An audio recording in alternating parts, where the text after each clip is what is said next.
السلام علیکم۔ پاکستان کے اندر الیکشن ہونے والے 8 فروری کو، جو ہر 5 سال بعد ہوتے ہیں، اور اس دفعہ پھر اس کی تیاریاں چل رہی ہیں۔ پاکستان میں چھٹیوں کا اعلان بھی ہوا ہے۔ اس حوالے سے سوشل میڈیا کے اوپر مختلف رائے لوگ دیتے ہیں۔ کوئی اس کو تحریر کی شکل میں اپنے رائے کا اظہار کرتا ہے، کوئی تقریر کی شکل میں کرتا ہے۔ ٹائم کنسٹرینٹ کی وجہ سے اس دفعہ کوئی مضمون لکھنے کی بجائے یا کوئی کالم لکھنے کی بجائے ہم یہ ویڈیو ریکارڈ کر رہے ہیں تاکہ اپنی رائے کا اظہار کریں۔ تو پہلی چیز کہ ووٹ ڈالنا چاہیے کہ نہیں، تو ووٹ ڈیفینیٹلی ڈالنا چاہیے، کیونکہ یہ ایک موقع ہوتا ہے 5 سال بعد کہ آپ اپنی رائے کا اظہار کریں۔ کیونکہ جب گورنمنٹ آتی ہے، فیڈرل گورنمنٹ، اور اس کے نتیجے میں پرائم منسٹر بنتا ہے، ان کے منسٹرز بنتے ہیں، پھر ان کی کابینہ بنتی ہے مختلف، اور پھر اس لیول پر کوئی آپ کو بلا کے آپ سے سپیچ نہیں کروائے گا، اور نہ جو ہے آپ سے کوئی پالیسی میکنگ کے اندر کوئی انپٹ لے گا، نہ کوئی آپ کو کہے گا کہ آپ آ کے پارلیمنٹ ہاؤس کے اندر سپیچ دیں۔ وہ چیزیں پھر وہ خود ڈیسائیڈ کرتے ہیں۔ تو آپ کے پاس جو موقع ہے، ایک چانس ہے اپنی رائے دینے کا، وہ یہی الیکشنز ہیں کہ ان الیکشنز کے اندر آپ جا کر اپنی رائے کا اظہار کریں۔ آؤٹ کمز کو نہ دیکھیں۔ جو چیزیں انسان کے کنٹرول میں نہیں ہوتی، جو چیزیں آپ کے کنٹرول میں نہیں ہیں، ڈیفینیٹلی اس کو تو آپ کنٹرول نہیں کر سکتے، لیکن جو چیزیں آپ کے کنٹرول میں ہے وہ یہ ہے کہ آپ جائیں اور ووٹ ڈالیں۔ کچھ لوگوں کا یہ خیال ہے کہ شاید ہمارے ووٹ کے وہ نتائج ہمیں نہ ملیں جو کہ ملنے چاہیے، تو وہ آپ کا کنسرن نہیں ہے، نہ وہ آپ چینج کر سکتے ہیں۔ آپ جو چیز کر سکتے ہیں ڈیفینیٹلی وہ ووٹ ڈالنا ہے، اور اگر آپ زیادہ تعداد میں ووٹ ڈالیں گے تو جو آؤٹ کم آپ چاہتے ہیں وہ آؤٹ کم آپ کو ملے گا ڈیفینیٹلی۔ اس کے اندر لوگوں کو کچھ گلے شکوے ہیں کہ پاکستان کی تاریخ کے اندر جو چیزیں ہوتی رہی ہیں الیکشن کے دنوں میں، کہ کچھ کینڈیڈیٹس کو باہر رکھا جاتا ہے، کچھ کو اندر آنے دیا جاتا ہے، کچھ ڈسکوالیفائی ہو جاتے ہیں۔ تو یہ پاکستان کی ہسٹری کے اندر کنٹینیوسلی ایک چیز ہوتی رہی ہے، کوئی نیو چیز نہیں ہے۔ تو اس کی وجہ سے فرسٹریٹ نہیں ہونا چاہیے اور ڈس اپوائنٹ نہیں ہونا چاہیے۔ جو بھی اظہار ہے وہ ووٹ کے ذریعے کرنا چاہیے۔ کچھ لوگوں کا یہ خیال ہے، کچھ چیزیں سامنے فیس بک کے اوپر آئی ہیں، کچھ لوگ کہہ رہے تھے کہ نہیں، پاکستان کی سچویشن کا حل جو ہے وہ الیکشن نہیں ہے، وہ ریولوشن ہے۔ تو پہلی بات تو یہ ہے کہ ریولوشن کے لیے کوئی گراس روٹ ڈائنامکس ہوتی ہیں، کچھ گراؤنڈ کے اوپر، گراس روٹ کے اوپر کچھ نظر آ رہا ہوتا ہے، کچھ ہوم ورک ہوا ہوتا ہے، پھر اس کے بعد ریولوشن آتا ہے۔ ایسے نہیں ہوتا کہ آپ باہر نکلیں، ٹائر جلائیں، یا پھر آپ مشتعل ہو کے گھروں سے نکل کے اینٹی اسٹیٹ ایکٹیویٹیز کے اندر انوالو ہو جائیں اور اس کے لیے آپ ریولوشن لے آئیں گے۔ دنیا کے اندر ایسے ریولوشن نہیں آتے۔ ریولوشن آنے کے لیے کوئی ایک شعوری لیول کا ایک تھریشولڈ ہوتا ہے، ایک پیمانہ ہوتا ہے کہ اس پیمانے سے اوپر اگر انٹلیکچوئل لیول ہو تو پھر آپ کوئی انقلاب لا سکتے ہیں۔ لیکن اگر وہ شعوری لیول ابھی گراس روٹ کے اوپر معاشرے کے اندر نظر نہیں آ رہا تو پھر کوئی انقلاب نہیں لا سکتے آپ، پھر وہ کیاس ہوتا ہے، اور اس کے نتائج آپ نے دیکھے ہیں۔ پھر اس کے اندر گرفتاریاں ہوتی ہیں، پھر اس کے اندر جو بھی اس کے آؤٹ کمز ہوتے ہیں وہ ایکسپیرینسز ہمارے ہیں پچھلے۔ تو اس لیے آئی تھنک کہ جو ریفائنڈ ڈیموکریسیز ہے دنیا کے اندر، جو جمہوریتیں ہیں جو پوری دنیا کے اندر آپ کو جس کی مثالیں ہم دیتے ہیں، وہ ایسے نہیں ہوا کہ وہ جمہوریت 5 سال کے اندر وہاں پر جمہوریت اسٹیبلش ہو گئی۔ وہ 40 50 یا 45 یا کم از کم 7 8 دہائیاں بعد جا کے ایک سسٹم ریفائن ہو کر اس کے بعد وہاں پر ایک اسٹیبلش ڈیموکریسی ہمارے سامنے آئی ہے، اور پھر ان معاشروں نے ترقی کی ہے۔ کیونکہ سیاسی استحکام، جس کو پولیٹیکل اسٹیبلٹی کہتے ہیں، وہ آئے گی تو اس کے نتیجے میں اکنامک اسٹیبلٹی آئے گی، اور اس کے نتیجے میں پھر ملک ترقی کرے گا، کیونکہ پالیسیز کی کنسسٹنسی اور اس کی کنٹینویشن ڈائریکٹلی ریلیٹڈ ہے پولیٹیکل اسٹیبلٹی کے ساتھ۔ تو اس لیے خلاصہ یہ ہے، کہنے کا مقصد یہ ہے کہ یہ ایک اپرچونٹی ہے کہ جا کے اپنے ووٹ کے ذریعے اپنے خیال کا اظہار کیا جائے، اور اپنے رکن کو یا اپنے پسندیدہ لوگوں کو منتخب کر کے پارلیمنٹ کے اندر بھیج دیا جائے۔ ریولوشن کی جو ہم بات کر رہے تھے، تو اس کے ساتھ لنک ایک آئیڈیا ہے، وہ یہ ہے کہ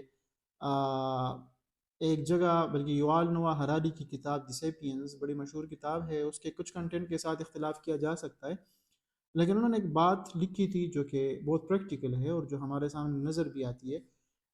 وہ بات یہ تھی کہ ان کا مقدمہ یہ تھا، یا آپ یہ سمجھ لیں کہ ان کا آرگومنٹ یہ تھا کہ کیا وجہ ہے کہ انسان تمام جانداروں کے اندر اتنا مضبوط جاندار نہیں ہے. شیر یا ہاتھی یا اس طرح کے چیتا وغیرہ کو اگر لے لے، وہ انسان سے زیادہ مضبوط اور طاقتور ہیں. کیا وجہ ہے کہ انسان نے ان کو محدود کر دیا ہے جنگلوں تک، اور انسان ڈومینیٹ کر رہا ہے. انڈسٹریز انسان لگا رہا ہے، بوم انسان بنا رہا ہے، اتنے بڑے بڑے پروجیکٹس انسان چلا رہا ہے اور لانچ کر رہا ہے. اس کے پیچھے انہوں نے لکھا تھا کہ ایک نظریہ ہے اور وہ انسان کی تخلیقی صلاحیت ہے. اس کو کوگنیٹیو ایبیلٹی، کریٹیکل تھنکنگ، یا پھر انسان کی جو سوچنے کی اور گہرے سوچنے کی یا کریٹیکل تھنکنگ کی ایبیلٹی ہے، یہ انسان کو منفرد بناتی ہے. یہ شیر کے پاس نہیں ہے. اس لیے شیر جو ہے وہ جنگل کا بادشاہ تو ہے لیکن دنیا کا بادشاہ نہیں ہے، زمین کا ان جنرل. تو اب یہ کوگنیٹیو ایبیلٹی جن معاشروں کے اندر، کریٹیکل تھنکنگ ایبیلٹی جن ملکوں کے اندر زیادہ ہوگی تو وہ معاشرے لیڈ کریں گے، اور یہ آپ کو نظر بھی آ رہا ہے. اب یہ کریٹیکل تھنکنگ ایبیلٹی کہاں سے آئے گی؟ ظاہری بات یہ پڑھنے سے آئے گی. جتنی زیادہ مطالعہ ہوگا، جتنی زیادہ کتابیں پڑھی جائیں گی، اس کے نتیجے میں کریٹیکل تھنکنگ ایبیلٹی بڑھے گی، اور اس کے نتیجے میں انسان ایک اچھا فیصلہ کر سکتا ہے. یہ بات میں اس لیے بتا رہا ہوں، یوال نوآ ہراری کی کتاب کا ذکر میں اس لیے کر رہا ہوں کہ کریٹیکل تھنکنگ ایبیلٹی کا کردار ڈائریکٹلی آپ کے انتخاب کے ساتھ ہے کہ آپ کس کو منتخب کرتے ہیں. اگر آپ کی کوگنیٹیو ایبیلٹی اچھی ہو اور آپ سچویشن کو اچھی طرح سمجھتے ہوں اور آپ ڈیپ تھنکر ہوں، آپ سچویشن کو ڈیپلی انڈرسٹینڈ کرتے ہوں، تو پھر اس کے نتیجے میں آپ جو فیصلہ کرتے ہیں وہ فیصلہ بھی بڑا اچھا ہوتا ہے اور اس کے لانگ ٹرم اثرات بھی بڑے اچھے ہوتے ہیں. تو اس لیے جن معاشروں کے اندر یہ کریٹیکل تھنکنگ ایبیلٹی ہے وہ معاشرے لیڈ کرتے ہیں، اور اس کے نتیجے میں وہ پوری دنیا کو کنٹرول کر رہے ہیں. اس کے اندر کوئی شک نہیں ہے، اور ہمارے سامنے اس کی بہت ساری مثالیں ہیں. تو اس لیے یہ جو، اور یہی بات کنیکٹ ہوتی ہے پیچھے جو میں نے انقلاب کی بات کی، کہ کچھ لوگ سمجھتے ہیں کہ باہر آ کے اشتعال کا اظہار کر کے یا ٹائرز جلا کے یا غصے کا اظہار کر کے انقلاب آئے گا. انقلاب ایسے نہیں آئے گا. اس کے لیے پڑھنا پڑے گا، اس کے لیے کوگنیٹیو ایبیلٹی کو باؤنڈری سے بیانڈ پش کرنا پڑے گا. اس کے نتیجے میں پھر جو ایک تھنکنگ پروسیس بنے گی، ایک آئیڈیالوجی بنے گی، ایک ایبیلٹی ہوگی چیزوں کو ڈیپلی انڈرسٹینڈ کرنے کی. اس کے نتیجے میں اچھے فیصلے ہوں گے، اور اس کے نتیجے میں پھر ایک ریفائنمنٹ آئے گی سسٹم کے اندر. تو آئی تھنک خلاصہ یہ ہے کہ ایک تو اس سسٹم کو چلنے دیا جائے، پولیٹیکل سسٹم کو، جو ڈیموکریٹک پریکٹس ہو رہی ہے جمہوریت کا، جو بھی جس شکل میں بھی جمہوریت چل رہی ہے، اس کو چلنے دیا جائے. دوسرا یہ ہے کہ اپنی صلاحیت بڑھائی جائے. جو کوگنیٹیو ایبیلٹی میں نے کہا کہ یہ اتنی بڑھائی جائے کہ ہم اس اہل ہو سکیں کہ کون ہمارے لیے اچھا ہے اور کون اس ملک کے لیے اچھا ہے، اور کون ہماری زندگیوں کے اوپر ڈائریکٹ اثر انداز ہو سکتا ہے منتخب ہونے کے بعد اور افیکٹو پالیسیز کے ذریعے. تو اس کے لیے اور کوئی راستہ نہیں ہے. اس کے لیے فیس بک کی ویڈیوز دیکھ کے، اس کے لیے انسٹاگرام کی شارٹس دیکھ کے آپ وہ چیز نہیں کر سکیں گے. سسٹینیبل لانگ ٹرم افیکٹو طریقہ اس کا یہ ہے کہ پڑھیں، مزید پڑھیں، سمجھ نہیں آتی پھر مزید پڑھیں، اور اسی کے نتیجے میں آپ کے جو ذہن کے یا تھنکنگ کے مختلف زاویے ہیں وہ سامنے آئیں گے. آپ کے سامنے مختلف راستے اوپن ہوں گے سوچنے کے. آپ کا جو سوچنے کا انداز ہے وہ بالکل مختلف ہوگا.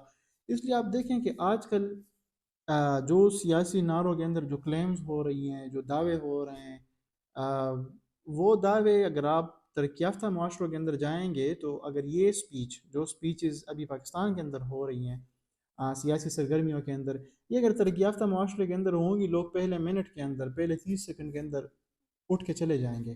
کیونکہ ان کو پتہ ہے ان لوگوں کو دھوکہ نہیں دیا جا سکتا. وہ لوگ پڑھتے ہیں، ان لوگوں کی جو تھنکنگ ایبیلٹی ہے ان کو اتنی آسانی سے دھوکہ نہیں دیا جا سکتا.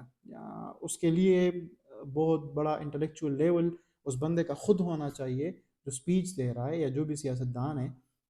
تو ظاہری بات ہے کہ اگر آپ آئیں گے ان ترقی یافتہ معاشروں کے اندر، یورپ میں آئیں گے یا پھر امریکہ جائیں گے، وہاں پر آپ کو ٹرینوں کے اندر لوگ کتابیں پڑھتے ہوئے ملیں گے.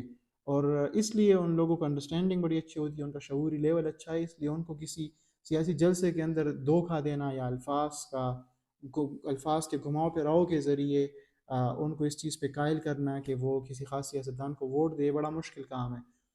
تو کہنے کا مقصد یہ ہے، خلاصہ یہ ہے کہ ابھی اپرچونٹی ہے، اور نیکسٹ اپرچونٹی کے لیے تیار ہونے کے لیے موقع ہے کہ اپنی نصابی کتابیں جو ہیں، ٹیکسٹ بکس جو ہم پڑھتے ہیں، جو جس فیلڈ کا ہے اس سے ہٹ کے اس کے اندر بھی ایکسپرٹیز ہوگی ڈیفینیٹلی، تو پھر باقی فیلڈس کے اندر بھی ایکسپرٹیز ہاتھ میں آئے گی.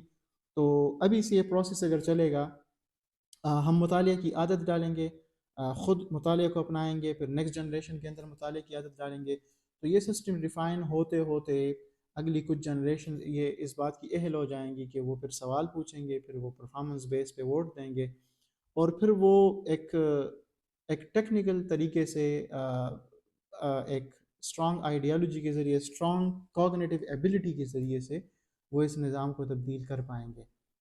باقی کوئی راستہ نہیں ہے، کوئی شارٹ کٹ نہیں ہے، کوئی اوور نائٹ سلوشن نہیں ہے، اور ایسے نہیں ہو سکتا کہ کوئی بھی پولیٹیکل پارٹی آئے گی تو وہ آپ کے لیے 2 سال کے اندر سچویشن چینج کر لے گی. ایسے نہیں ہوگا، یہ دہائیوں کا عمل ہے، یہ ڈیکیڈس کے اوپر مشتمل ایک پروسیس ہے، لیکن اس کو کسی پوائنٹ سے شروع کرنا ہے، اور یہ ایک اچھا موقع ہے کہ ابھی سے اس کو ہم سوچ کے اس اسپیکٹ کو دیکھیں کہ ہم کیا رول پلے کر سکتے ہیں اس کے اندر. تو ہمارا رول ظاہری بات ہے، میں نے جیسے شروع میں کہا ویڈیو کے سٹارٹ میں، کہ آپ سے کوئی اسپیچ نہیں کروائے گا پارلیمنٹ ہاؤس کے اندر، نہ آپ سے کوئی پالیسی کے اندر ان پٹ مانگے گا. آپ کا رول یہ ہے کہ ابھی سے آپ اس کریٹیکل تھنکنگ کی ایبلٹی ڈالیں، پڑھنا شروع کریں، اور اپنی نیکسٹ جنریشن کے اندر یہ اسکل ٹرانسفر کریں. ایگریشن حل نہیں ہے کسی پرابلم کا، اور حل یہی ہے کہ اپنی ایبلٹیز کو پش کیا جائے، اور اس کے نتیجے میں پورا سسٹم چینج ہوگا، اور اس کے نتیجے میں آپ اچھے سیاستدانوں کو الیکٹ کرنے کے اہل ہوں گے، اور پھر اسی کے نتیجے میں اگلے کچھ 40-50 سالوں کے اندر چیزیں ریفائن ہو کے ایک اچھی شکل میں آئیں گی. تو یہ امید لگانا کہ میں اگر اس دفعہ ووٹ ڈالوں گا سارا کچھ چینج ہو جائے گا، یہ بھی ریئلسٹک اپروچ نہیں ہے.